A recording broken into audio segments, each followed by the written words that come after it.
Video detection has some advantages and disadvantages as well, as along with all detection technologies.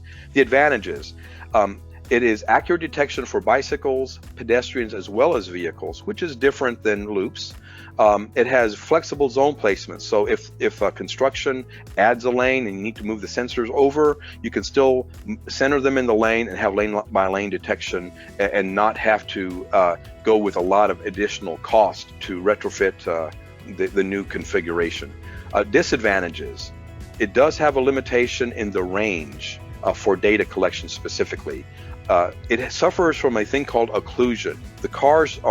Some larger vehicles are actually blocking the view of vehicles that are right behind them. That phenomenon of occlusion gets exaggerated the farther away from the intersection you get. So basically you can have one vehicle go drive through and it may occlude and cover up 2 or 3 vehicles possibly behind it, which would undercount on the approach. For data collection on the approach, not the greatest. The other thing is it doesn't give us any speed data. Applications for video detection include actuating traffic signals, turning movement counts, as well as pedestrian detection for occupancy in a crosswalk, as well as with counts, and data collection for pedestrians. Bicycle detection and differentiation. New state laws in California and other places require that you be able to monitor traffic flow, and loops or video detection is actually one of the only technologies that can differentiate between bicycles and vehicles in the same travel lane. Sacramento County in California, they had a very specific requirement a few years ago. Caltrans requires that you detect bicycles. That was a big need, something they had to add to their detection schemes. And they have a lot of rural traffic signals, high-speed approaches, and so dilemma zone detection very important to them as well.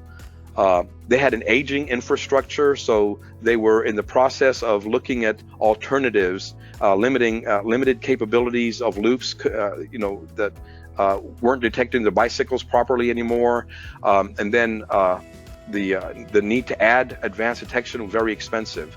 So the solution was they went with a hybrid system that has video detection for detecting their bicycles, radar for the dilemma zone detection, and then the stop bar presence with video as well. So and the result is they have improved the bike safety, enhance the responsiveness to traffic systems. They're moving traffic very effectively using the detection they've installed, and this is saving the agency money and time by having sensors that don't have to have trenching to go all the way out to advanced detection, and so a big advantage there.